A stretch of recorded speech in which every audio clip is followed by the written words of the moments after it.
Good afternoon, everybody, or good evening, everybody. We are gathered here, I think, for a very special and a very, I think, profound reason, because we will all bear witness to the very important book by Dr. Marcus Grohmann, and it's so special just to be part of this, and I hope all of you will enjoy it, and I want you to understand we are here because of you, and we just want to acknowledge that, because I think that's always a very special opportunity. The program will flow quite easily. I will welcome or introduce Marcus soon, and then he will have a time to speak, and then we'll have two people that will make a short contribution just to add to the special evening. And when they are finished, we will have the opportunity to ask questions.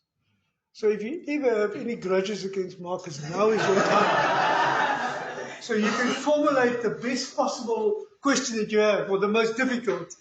And he said he will easily answer it. Now, joking, I think it will be great if we can have a nice discussion. If there's anything that you think that you heard Michael say and you want to respond to it, and just have a nice question too, I think that's very special. So we'll do that. Right. Unfortunately, one of the participants who will reflect this cannot be physically here. So we have a link that he sent us. So for that few minutes, unfortunately, there's a problem with our power network supply here. So we will have to listen quite carefully just to make sure we hear what he wants to share with us, just to celebrate this moment. So without further ado, let me then introduce Marcus, Dr. Marcus. He was born in 1983 in a city called Dresden, in the eastern part of Germany. And between 2003 and 2010, he studied cultural anthropology and developmental psychology at the University of Beyers and also at the University of Bordeaux. During this time, he was engaged in reconciliation research already then, focusing on Rwanda and the DRC Congo. So you can imagine with that background, he came to South Africa and did a wonderful job here, with a particular focus on the role of local churches and ministries in ethnic conflicts and in ethnic conflict resolution. So you can already hear the bottom-up realities of what he was working with. For 5 years, he worked in a Christian university ministry with the German branch of the IFES, the International Fellowship for Evangelical Students, coordinating student-led Christian student groups at 8 universities in and around Berlin. Marcus moved to Cape Town in 2016, where he carried out research for his PhD, being part of the Jena Centre for Reconciliation Studies in Germany, which I just by chance know quite well as well. He was supervised by Prof. Martin Leiner and by Professor Dion Foster at Stellenbosch University. Professor Martin Leiner from the University of Jena, or the Friedrich-Schiller-University, and Prof. Dion Foster from our university, who unfortunately left the university last year. He is now employed in the Netherlands at the Free University in Amsterdam. As a postdoc researcher at the Beyers Naudé Centre for Public Theology, and at Stellenbosch University, he continues to do work on chosen vulnerability as an adequate posture for reconciliation and intercultural theology. A central part of this bridge-building work between more Western-orientated and more traditionally African churches is learning and using isiXhosa as much as possible. So those are, I think, very special words from what he does. But he has also published recently, and I always don't take this for granted. He has published 2 papers, and I think it's always good that we just sort of hear what is the academic work he's busy with. He wrote an article in 2023 with the title Christ's Strength in Vulnerability, an Example of Us, ? In Paul Planted, Apollos Watered by God, Valuable Weakness in Ministry and Mission, edited by Chris Sarovich and Jim Harries. And then secondly, in 2024, very recently, in Verbum Ecclesia, the periodical, he wrote an article with the title "From Celebration to Utilization, How Linguistic Diversity Can Reduce Epistemic Inequalities." So there already you can hear what he's busy with. Now, in my little introduction of him, I mentioned the Beyers Naudé Centre.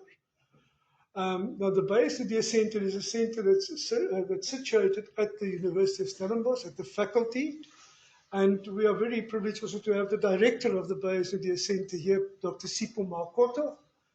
He is the current director, and under this branch of the directorship of Beyers Naudé Centre, there are many different units. For example, the Bonifer unit, the unit for gender equality, and the Reconciliation and Justice unit as well, and other projects.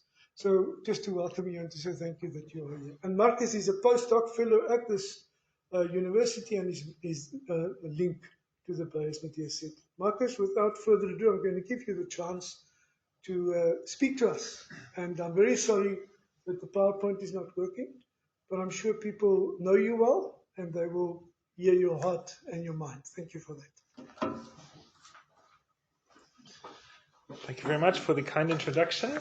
I'm very glad to see you all. It's a privilege to be in your company today. Dear guests from the theological faculty, dear guests from the Message Church, dear guests from the Reach SA denomination, dear visitors. It's a great joy and honor for me today to celebrate with you the completion and publication of the book Seeking Reconciliation in the Context of Coloniality, a study of white people's approaches in a multicultural South African church. As every PhD, it has been quite a journey, one on which I was privileged to be in the company of colleagues both at this faculty and at the Center for Reconciliation Studies at the University of Jena in Germany, from which I finally obtained my degree. My main research site had been a multicultural congregation in Mowbray, Cape Town, called the Message Church, of which there's quite a delegation here today. Very pleased to have you all. Despite certain struggles over the years, the almost exclusively white church leadership at the time had been very outspoken about and committed to working towards racial reconciliation. We had joined the church as a family more than a year before I started my field research. What had always perplexed me was the diverse cultural demographics and racial demographics at the church and the celebration thereof. That was on the one hand, and its close resemblance with forms of worship and socializing on the other that I had come to know as Western or European. What was this reconciliation that people, my brothers and sisters, were after? How was it to play out? And how did the people that I saw so committed to the idea of reconciliation, while they were also so dominating the community culturally, how did they really imagine and try to work for racial reconciliation? This question was the main driver in my inquiry. I'd like to reassure you this is not an occasion to summarize my research findings. If you're interested in that, this is what the book is for.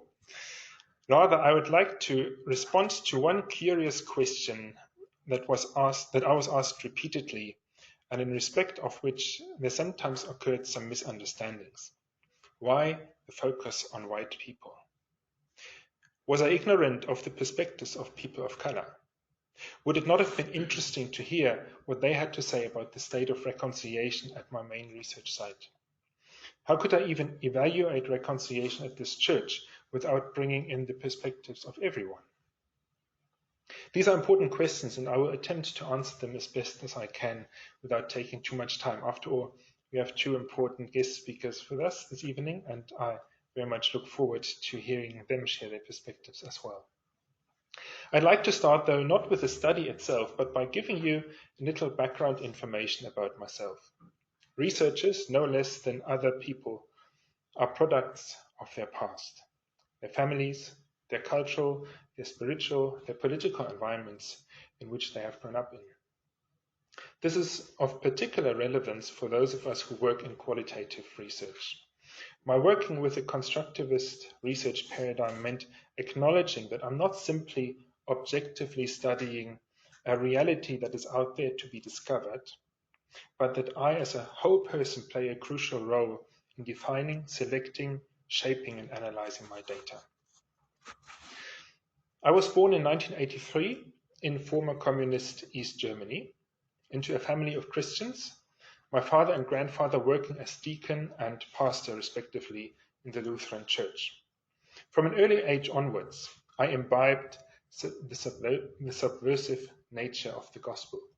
This was materialized for me in the form of a certain level of government oppression of those, like members of my family, who by virtue of acknowledging Christ as Lord, could not help but refuse to attribute lordship to Marx, Engels, and Lenin. We experienced the German reunification, I just started primary school, as a form of liberation.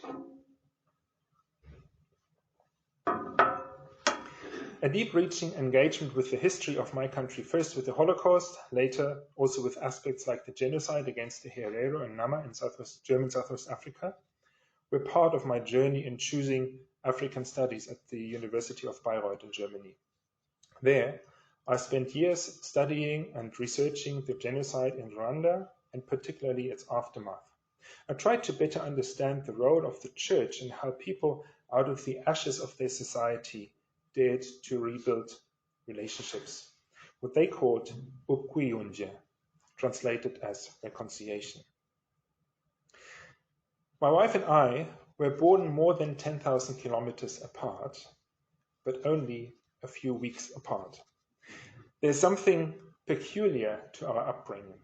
While my Christian family experienced disadvantaging at the hands of an authoritarian government, her Christian family in Namibia, by virtue of being Afrikaners, were part of the elite, which the majority experienced as oppressive.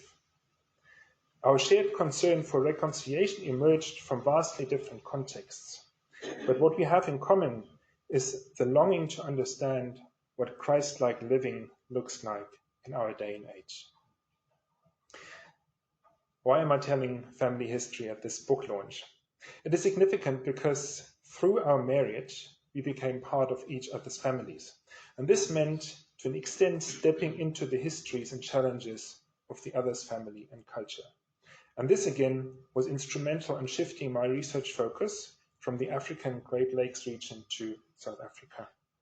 The challenge of reconciliation in the context of vast cultural diversity soon took on a personal note and culminated in the study of a group of people that I had become part of myself. The awareness of challenges of post-apartheid reconciliation was reinforced by the fact that when we moved to Cape Town, living at the foot of Table Mountain just below UCT, the Fees Must Fall movement and protests were in full swing. Besides my studies, my wife and I were involved part-time in the Christian ministry at the student YMCA on that campus. The powerful call for action that went beyond the immediate issue of fees was that of decolonisation. Debates were intense, and by the way, shortly before we joined the church, the message put on a six-week event to engage in these discussions, which, due to the large student segment at the church, were perceived as threatening to some and as opportunities for others. A key question that I heard white people asking again and again during that time was, okay, you want decolonisation, but what does it mean for us as whites? Do you know what the most concrete answer was, that the most concrete answer by black people was that I came across? You have to go figure that out yourselves. Quite disappointing for some, I presume. It would have been nice to be told this and that, and then we could talk about it. Not being told either meant flight or introspection. My research needs to be understood in this context. It sought to make a contribution to possible answers. Answers that were not lofty, theoretical, but practical, based in real life. That's why this empirical study. In this research project, I did not take a standard model of post-conflict reconciliation and measure the church's performance according to it. As a trained anthropologist and sociologist, not psychologist, sociologist, I wanted to find out what the idea of reconciliation is of my target group. Through my ethnographic research approach, I hope to establish that and then be able to see how coherent the objectives are with the practice that I was able to observe. I wanted the study to be almost like a mirror through which people might be able to learn something about themselves. Now, here's one key reason for the decision to study white people specifically. The whole school of thought of decoloniality is obviously concerned with how the legacies of colonialism impact those in particular who are understood to be at the margins.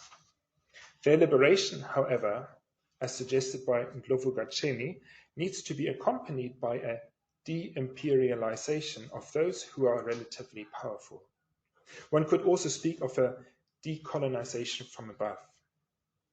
But was it appropriate to speak of structures of coloniality in a multicultural church, a church apparently committed to the project of unity and reconciliation? One aspect of such ongoing white dominance was affirmed almost across the board by my research participants, the South African reality of massive socio-economic disparities that often run along racial lines. Areas where cultural dominance was less obvious to some and disputed at times were those of language use, of theology, of social interaction, practices, and spaces. In my book, I try to show how these things interact and are in fact intertwined. I also spell out how, in a context rooted in Reformed Anglican traditions that have for a long time been preserved by people of European origin, this leads to norms that are taken for granted by some, but require adoption or assimilation for others. In order to avoid just theorizing about these things, and in order to learn from the inside what different cultural, linguistic, theological, ecclesiological perspectives look like, I made it an integral part of my research project from the start to learn isiXhosa, not through classroom, but relationship-based learning.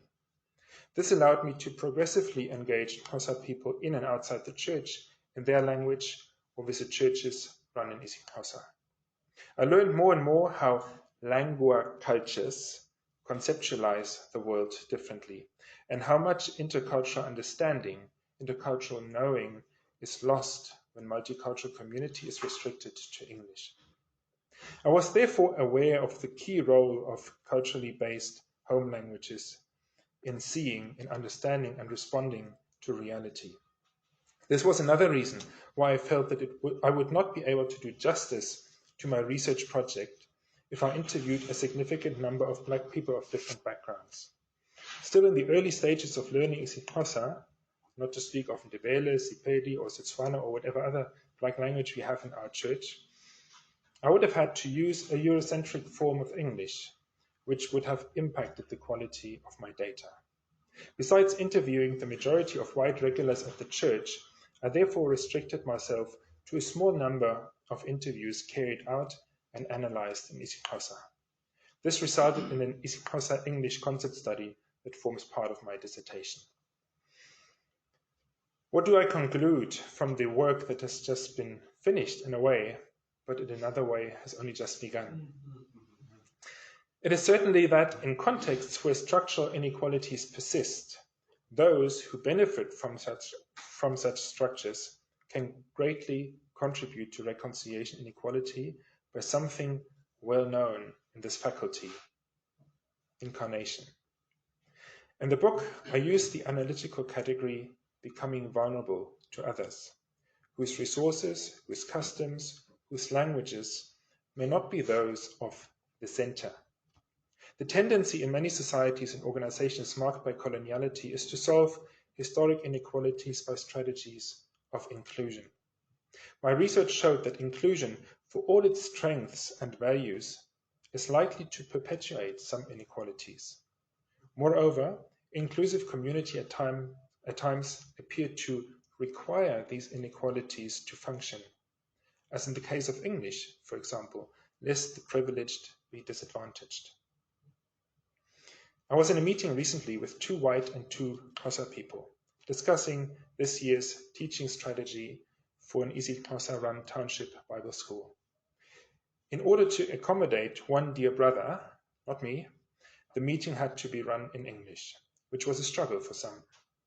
Imagine how hierarchies would be turned upside down, how dynamics would change if white English speakers had to be in the position of guests, not hosts, in a cultural linguistic sense. For my book, I'm greatly indebted to the Message Church, to my research participants, my township hosts, the academic community at two universities, as well as my language tutors. In light of the persisting socio-economic disparities and the sense of alienation that continues to be felt by many in this country, I have one great hope. My hope is that this book would be an inspiration for people who count among the privileged and who earnestly want to be serving the church in South Africa, who have a passion for intercultural ministry, that it would inspire them to revisit Christ's model of incarnation, of kenosis, of coming alongside people where they are, including in a cultural linguistic sense. The objective of such would be to further and deepen reconciliation, yes, but it would also be to enable people to build on their own valuable foundations, to encourage growth and maturity in their faith, the forming of godly churches that are in a healthy way coherent with their languages and cultural environments, and the building of communities which are resilient and thriving. This would be a kind of mission, a kind of intercultural togetherness that one can be involved in through choosing vulnerability. It would not be just another mission as reconciliation, for example, in line with David Bosch's transforming mission. Due to its deliberately vulnerable nature, it might better be understood in terms of mission as an expression of reconciliation ministry. We may want to think of it as reconciliation as mission. Thank you.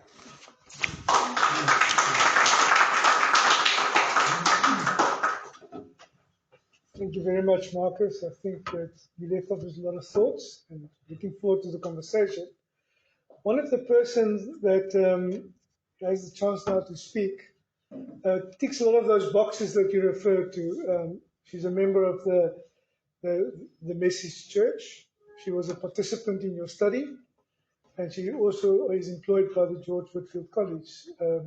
Lulu Jampis, we look forward to listening to you. Thank you.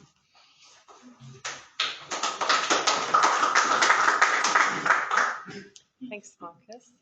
Afternoon, friends and family. Not really family of Marcus, but I was thinking they might be here. And colleagues of Dr. Marcus Grohmann, as we refer to you now. And I will greet virtually Bishop Siegfried Nkobani as well, who I think will share with us. And good afternoon, guests from the Faculty of Theology. I'm humbled by the invitation to be involved in Marcus's book launch by the way of sharing a few words about his research from my point of view. And as has been mentioned already, I'm a member of the Message Church, and that is my relationship primarily to Marcus's research, and have been enjoying reading Marcus's work, and I'm only starting to get acquainted with it as these things are deep and interconnected and concepts are delicate things. So it's been a good start to learning about Marcus's research. I'm a member of the multicultural church congregation, the Message Church, and I come to the conversation on seeking reconciliation in the local church with my own background too, as Marcus has shared a bit about his. My background is I grew up in Zimbabwe and enjoyed rich intercultural relationships there with friends who come from Shona and Ndebele homes, and enjoyed time in their homes, and friends of mine enjoyed time in my home too. I attended a private high school there, which was diverse, middle-class young women, all women from all races and cultures. But my friendships in high school experienced strain in the latter years by conversations around land reform and political oppression. My high school years, I spent some years as the only white student in the boarding hostel, and I believe my parents would be asked by other white parents why I was in the boarding residence, insinuating that that's no place for a white student.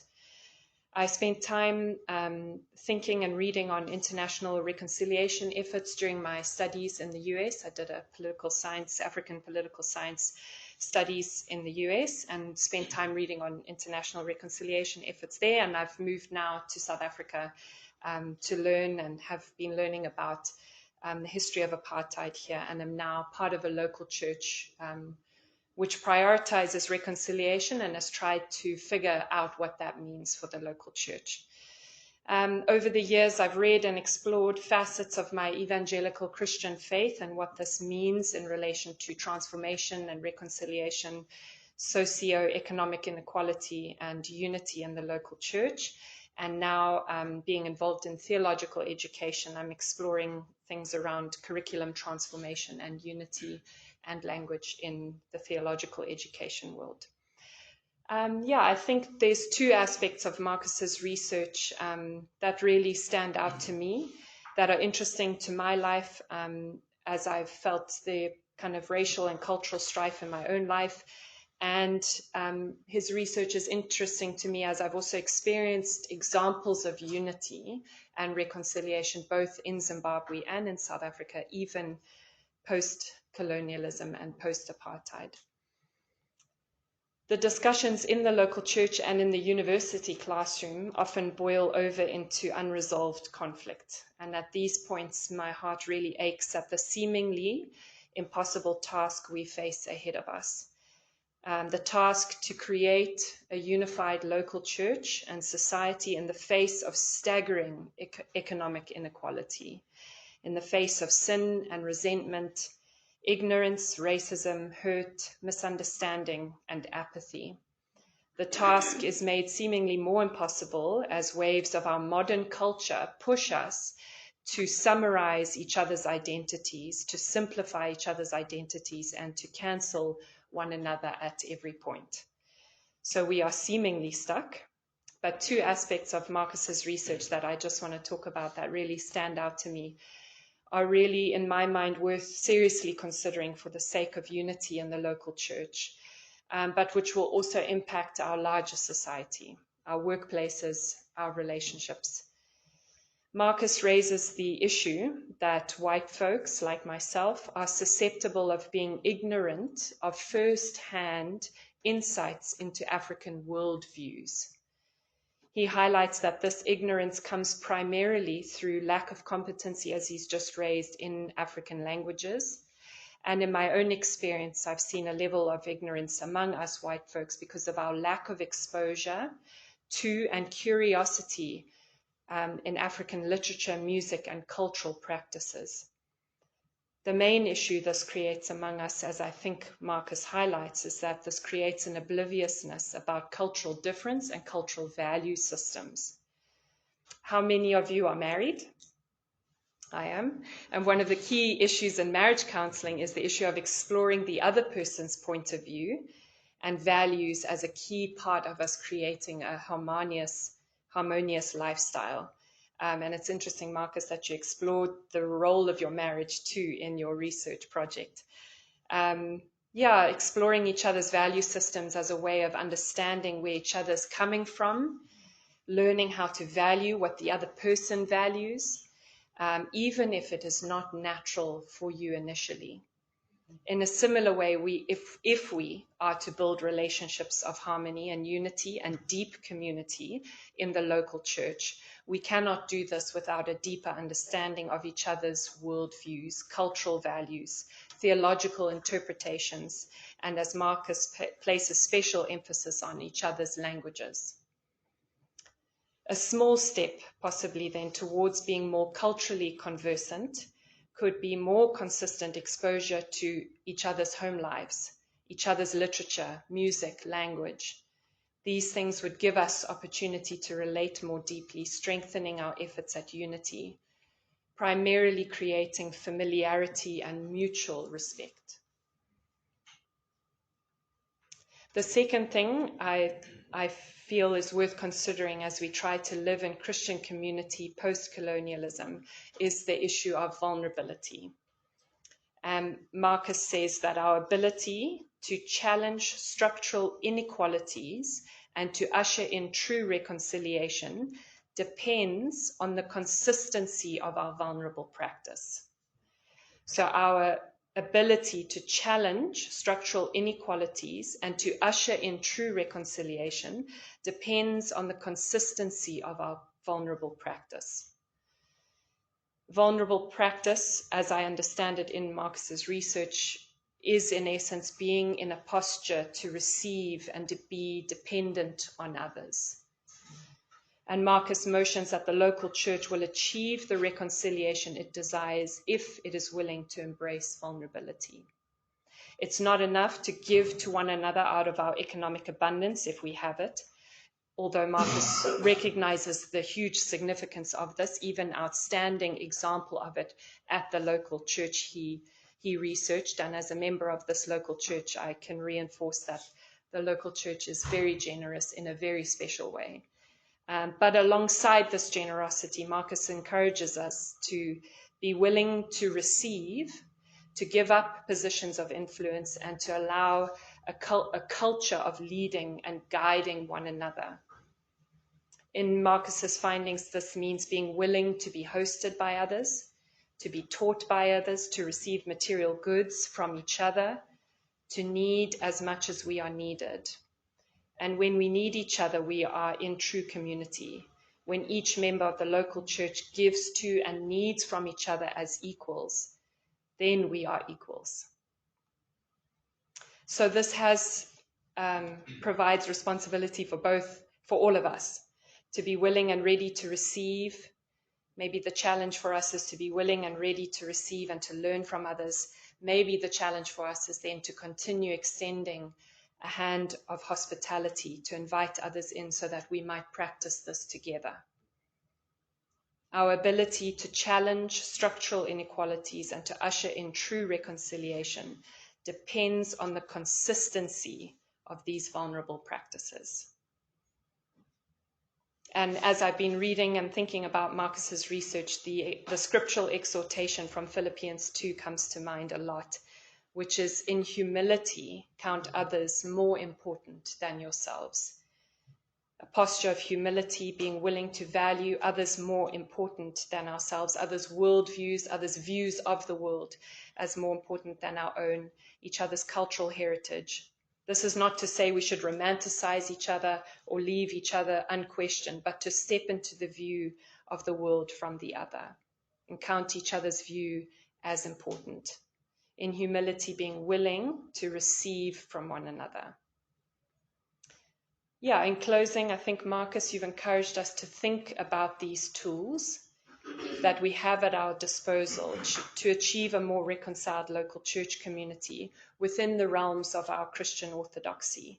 Our cultural explorations, including each other's theological views, do not have to impose on our views of the authority of Scripture and the importance we place on this amazing gift that we all share, the Christian Scriptures, which give us a discernible view of one God and the Father of our Lord Jesus Christ.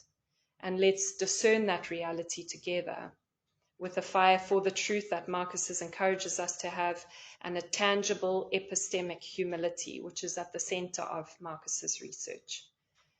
And as we walk these uncertain times of cancel culture, skepticism, cultural tensions, thank you, Marcus, for researching and writing carefully in a way that helps us to preserve the truth given to us through the Christian Scriptures, but in a way that honors the God and Father of our Lord Jesus Christ, who's created all men and women from all tribes, tongues, and nations. Thank you. Thanks for role modeling too in your personal life what it means to be culturally conversant and what it means to live consistently vulnerable practices. Thank you.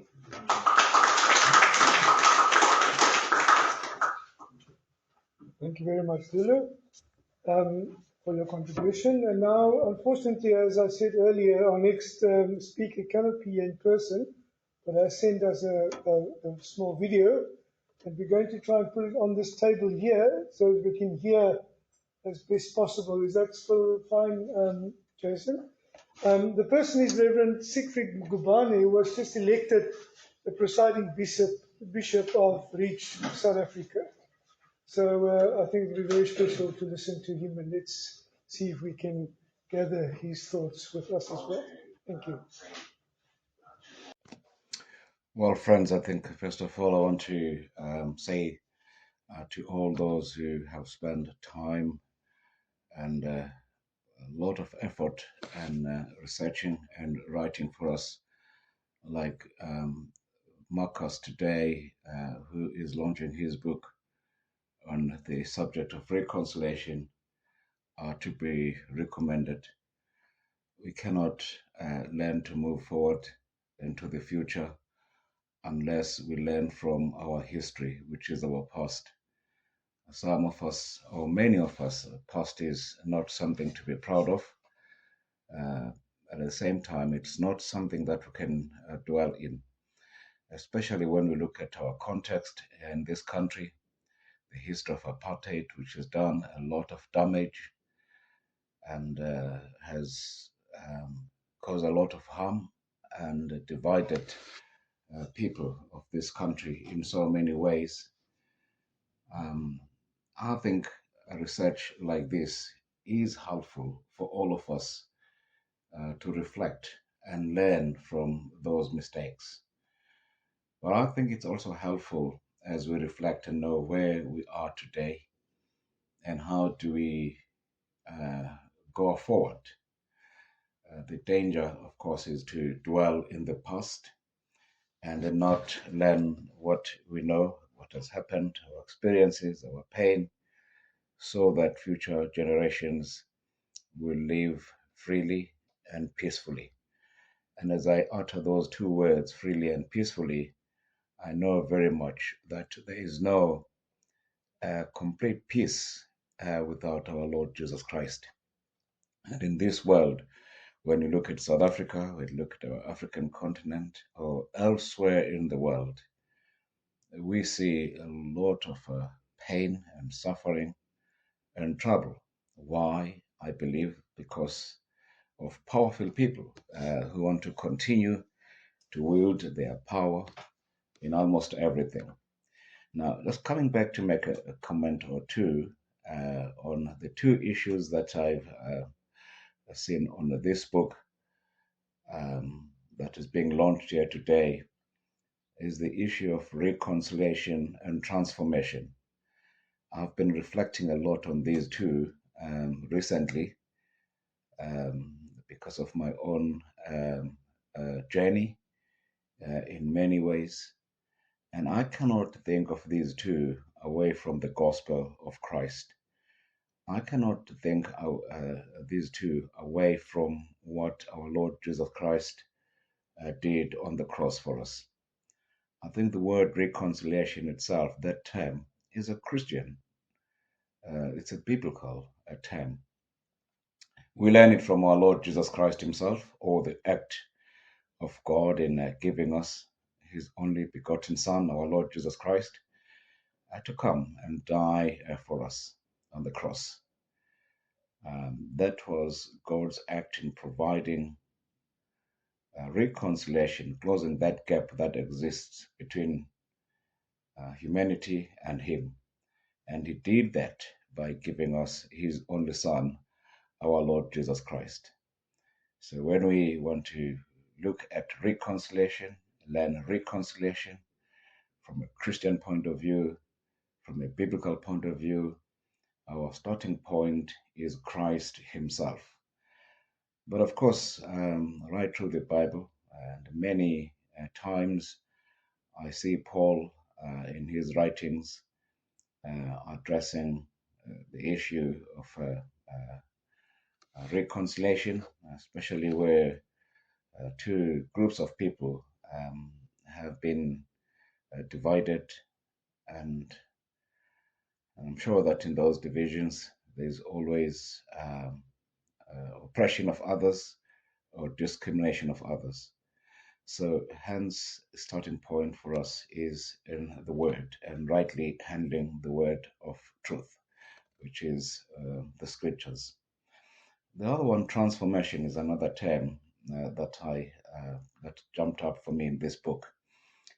as reconciliation, we cannot truly change and transform unless there's that desire in us to come to Christ and allow Him to change us and to help us to be more like Him in every way. So transformation cannot happen on its own. The governments of this world, powerful people of this world can try and force it. I don't think anyone will be successful. But when we all desire to come together as God's people, especially for us Christians, I think a big challenge is to learn from Him, learn from our past mistake, and allow ourselves to be shaped, modeled, and be made more like Jesus. So just lastly, a thought that is in the book, which I must confess that I haven't spent a lot of time think about it, is this language of lingua cultura or lingua culturally. While I understand what that means from a Christian mission point of view, but in our today's world, it's something that I think we should all be provoked to look at more. What does that mean and how does that look like? We cannot have one size fit all. Even in our context here in South Africa, there are different contexts. Beside in South Africa, beyond our borders in our country, the context there is different. But we need to endeavor in terms of understanding one another, and in our endeavor into finding one another as God's people.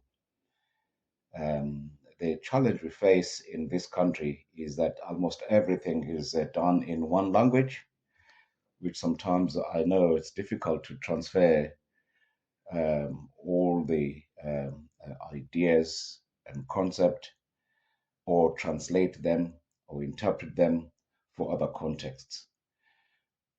But as long as our hearts are in the right place, and that right place is, of course, centered in the gospel of Christ, we will learn to grow closer together as we grow closer to Christ. And I want to believe that we will see true transformation if we truly take His word seriously. God bless you and enjoy this conversation. And I'm hoping that it's provoking us to have more conversation around who Christ is and what is His gospel and what does that mean for us. God bless you all.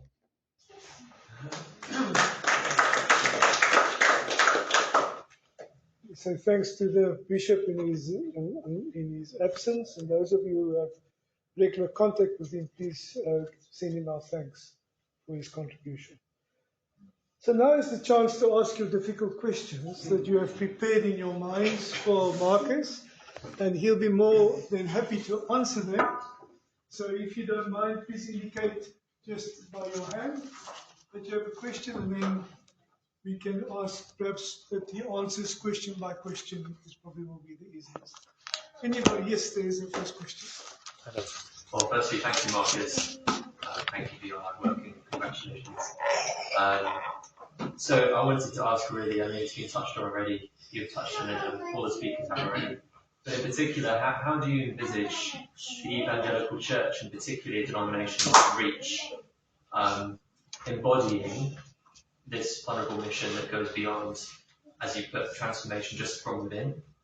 But how do you, what are some of the initial steps that you think churches and the Reach denomination in particular could take that would to see that realised, so it just goes beyond? Things like just sharing of resources, inviting people into the space. Thanks for the question. We had a colloquium earlier today, and I spoke on similar issues, obviously, and we looked at the strengths of multicultural churches, but also at their limitations, especially their limitations in terms of deeper cross-cultural understanding, as it cannot be immersive in a particular culture. We are meeting as a multitude of cultures. So I think this is something that it's valuable for congregations to realize that what they're doing is valuable but has also limitations, and then to think about how could we go a step further in cross-cultural learning. So one idea, I just touch on it now, is learning to do multilingual Bible studies. Maybe having people preach in languages that are not English, and maybe also not necessarily conforming to the style that is common in our denomination. As often theology, liturgies, and culture, they are not completely separate. But I think I would consider it as an even more important issue to reflect on these findings on the level of the denomination. We can have any number of multicultural churches, but that leaves us with the limitations. How do we go beyond the limitations? I know that in recent years, among the black clergy in Regis A, there's been efforts at putting together concerns, complaints, but also making suggestions of what could be done in terms of transformation. And from what I could see, a lot of that had to do with how can those who used to be disadvantaged or still experience disadvantagement in the denomination be better included. And I think that's a valid discussion, but this is not primarily what I'm concerned with in my study. I'm concerned with those who are privileged and those who don't. So black people are getting the exposure to more Western European culture in these congregations. What's not happening is that white people are going to serve in black churches. And if you have conversations about it, people will be very quick to push back against that idea. We are not equipped enough. Zulu people can best minister to Zulu people in their context. Why invest so much time in equipping a white person to do that if they can do that better? Or I've seriously heard that by an important person in the denomination. It's too dangerous to send a white person to the Cape Flats. It's a way of thinking about these things, about incarnational ministry, that I think we need to give more thought to. There isn't a justice aspect to it in terms of more equality, more sharing even of risk, but there's this important aspect of helping us, white people, get a better understanding of how people are living their lives, how people are conceptualizing lives, reality, their faith, everything that goes on in the world. That can happen only when you get deep cultural exposure, spending significant time in communities that are not as culturally mixed, where you usually don't get that much of input, even language-wise, because then if it's mixed, it's usually English. So what I think it's just my personal opinion, I don't have to say in that, but I think there'd be great value if the denomination could make it think about it strategically. How can they raise up new leaders, also white leaders, and equip them for effective cross-cultural service in another cultural context? I know that, I don't know whether it's still practiced today, but John Forster was my second supervisor here. He's a minister of the Methodist Church. And the Methodist Church at the time, when he did his training in the late years of apartheid, and they had made a decision that every curate, or I think in the first post that the pastors got, they needed to serve in a context of a different culture. So he, as a white Englishman, was placed in Soweto in a Xhosa church, and he stayed there for 6 years. And he had to learn the language there, and he had to serve under the people who were there. I know there's this suggestion, make the curacy maybe at least 1 year in a cross-cultural setting. It goes in the right direction, but I think we need to go further than that. We need to consider encouraging, raising up people who consider long-term service in a different cultural setting. And then if we have a certain number of them, that could help, I think, even for those who are not able to do that, who are not able to go this route, who are serving in multicultural churches, to get a better understanding as well from people serving cross-culturally. Thank you very much. Thank you, Marcus. Another question, another burning question that somebody would like to ask. Yes, please, sir. Yeah, thanks for sharing everything that you've given. Sort of picking up from where Adam was asking, I'm asking more on the perspective of how do we avoid, if that's the right term, the sense of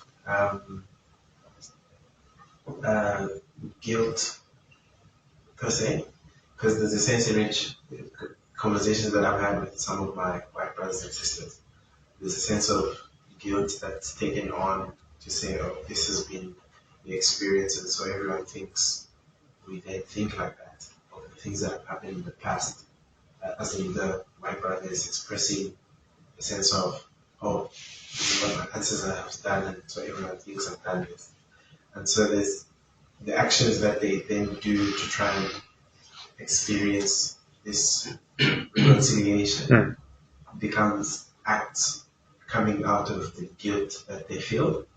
So is it healthy for it to be a guilt thing that's leading their actions? Or what does reconciliation look like in that? I'd like to answer this question from my own perspective as a German. We are also faced with a past that is very uncomfortable, to say the least. And I mean, now there's new issues emerging with the current conflict in Israel and Palestine, but looking back at the time of the Nazi era and the Holocaust,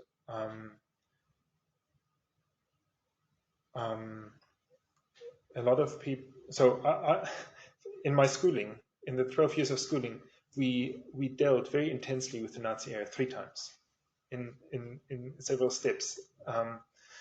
And so we were, I personally found it a very healthy and appropriate way of dealing with our past and discussing what the past, what happened, what it means for us today, what follows in terms of perhaps guilt, responsibility. Now, but I know that there's people, maybe a growing number of people today, who are pushing back against that. So we are not responsible for the deeds of our ancestors. And in a way, of course, it's true, we are not responsible. I didn't have a say in what my grandfather did, but we all, be it those who benefited, those who were persecuted, we all live with the legacies of the past. So when I meet, for example, I go to Israel, I meet a Jewish person, and the Jewish person sees in me a descendant of the Nazis and has difficulties in relating to me. If I am interested in a relationship with that person, I can't just ignore that. I have to deal with it. It doesn't help to say that's unfair. If I'm genuinely interested in a relationship, I have to embrace that to some extent and humble myself. I have to embrace my the identity that the other sees in me as a white German Nazi descendant. I have to embrace it and own it to some extent. I don't have to feel guilty in that sense for what my grandfather did. Well, maybe that's difficult to express in this way, but I can accept that I have a responsibility towards this human being who struggles with me as a German. And I think it can probably be translated in a certain way to South Africa as well. So the question, I think, is if we have interest in other people, if we have love for other people, and if we do, what is our inner urge to do in order to enable healthy relationships and even perhaps forgiveness?